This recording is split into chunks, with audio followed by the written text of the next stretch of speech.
नमस्कार, आप सभी का स्वागत है। आप देख रहे हैं न्यूज 24 और मैं हूं आपके साथ अंजलि आनंद। बुलेटिन की शुरुआत कर लेते हैं इस वक्त की बड़ी खबर के साथ।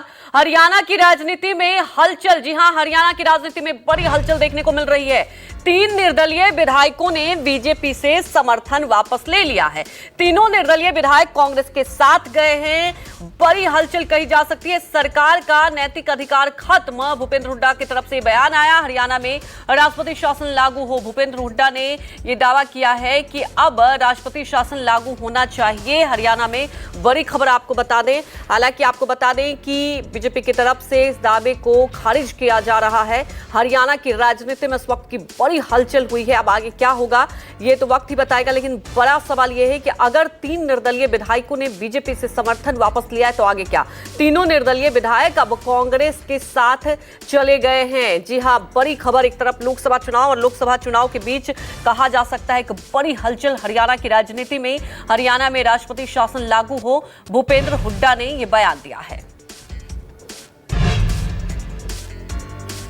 तो एक तरफ हरियाणा में अब बीजेपी की तरफ से बड़ा दावा किया जा रहा है कि हरियाणा में सरकार पर कोई खतरा नहीं। जी हां, सूत्रों के हवाले से बड़ी खबर ये बता दें कि इन सबके बीच अब बीजेपी का दावा है कि सरकार को कोई खतरा नहीं है। हरियाणा में बीजेपी ने अब बड़ा दावा किया है। एक तरफ 3 निर्दलीय विधायक ने बीजेपी से समर्थन वापस लिया है। चल, हो जा शुरू। केसरिया से मन जोगी हुआ रे, दिल झूमे देखो पतवारा हुआ रे, दिल झूमे देखो पतवारा हुआ रे। हर पल मनाओ केसरी त्योहार। विमल, बोलो जुबान केसरी। वहीं हमारे साथ विशाल एंग्रिस लाइव जुड़ चुके हैं। विशाल, सबसे पहले तो ये बताएं, 3 निर्दलीय कांग्रेस के साथ चले गए हैं, क्या खबर और क्या हलचल हो रही है फिलहाल हरियाणा की राजनीति में?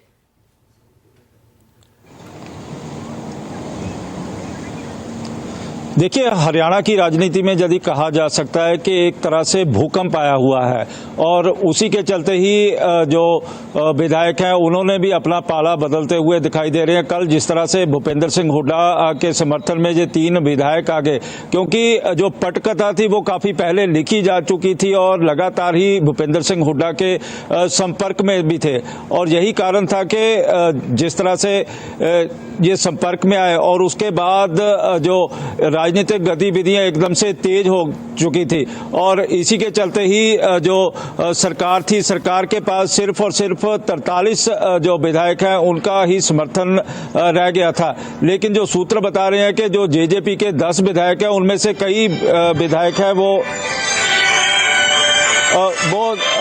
कहीं ना कहीं भाजपा के संपर्क में बताए जा रहे हैं और भाजपा के जो संपर्क में बताए जा रहे हैं वो 4 के करीब जो विधायक है वो संपर्क में आ सकते हैं। और यदि बात की जाए तो पूरे अंक गणित की, तो अंक गणित यही कह रहा है कि इस समय भारतीय जनता पार्टी के पास 43 विधायक हैं और विपक्ष के पास 45 विधायक हैं और यही कारण है कि भूपेंद्र सिंह हुड्डा ने सीधे सीधे प्रदेश में राष्ट्रपति राज की मांग की है कि अब संवैधानिक संकट खड़ा हो गया है। और अब से थोड़ी देर बाद ही 12 बजे के करीब हरियाणा विधानसभा के स्पीकर ज्ञानचंद गुप्ता एक अहम प्रेस कॉन्फ्रेंस भी करने जा रहे हैं जिसमें बताया जाएगा कि क्या वाकई ही संवैधानिक संकट पैदा हुआ है। लेकिन वहीं पर विपक्ष पूरे जोर शोर के साथ, क्योंकि अभी प्रदेश में राजनीतिक माहौल पूरी तरह से गरमाया हुआ है और 10 सीटों पर 25 तारीख को चुनाव होने हैं लोकसभा के।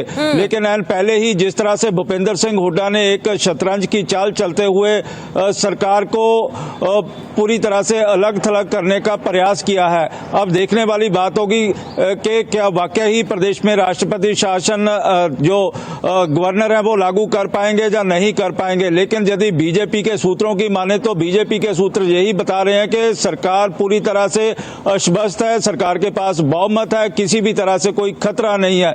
लेकिन यदि भूपेंद्र सिंह हुड्डा कैंप की माने तो जो सूत्र बता रहे हैं कि कुछ और विधायक भी भूपेंद्र सिंह हुड्डा के संपर्क में है और उनसे लगातार ही भूपेंद्र सिंह हुड्डा का राब्ता भी बना हुआ है। बेशक 3 विधायक हैं, लेकिन कल 4 विधायकों के कांग्रेस को समर्थन देने की बात की जा रही थी। लेकिन आज जिस तरह से राजनीतिक गतिविधियां धीरे धीरे तेज हो रही हैं और बेशक इस समय सरकार भी चुनाव में उलझी हुई दिखाई दे रही है, तो दूसरी ओर हरियाणा विधानसभा में सरकार को विपक्ष ने उलझाया हुआ है। और यदि बात करें तो इस समय जेजेपी के 10 विधायक हैं, लेकिन जो सूत्र बता रहे हैं कि 10 में से 4 विधायक भारतीय जनता पार्टी के संपर्क में है। बेशक दुष्यंत चौटाला बार बार कह चुके थे कि इन विधायकों के खिलाफ कार्रवाई करने के लिए विधानसभा स्पीकर को लिखा जाएगा या गवर्नर को लिखा जाएगा।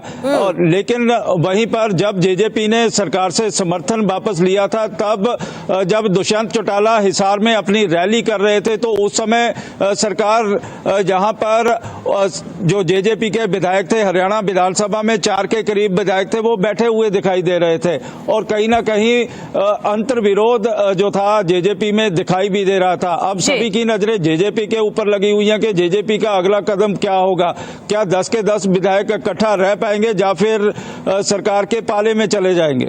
बिल्कुल, अब आगे क्या रणनीति होगी बीजेपी की, और सबसे बड़ी बात विशाल कि क्या जो दावे किए जा रहे हैं उसमें कितनी आगे कदम उठाए जाएंगे। आप नजर बनाए रखें इस खबर पर। फिलहाल हमारे साथ जुड़ने के लिए आपका शुक्रिया।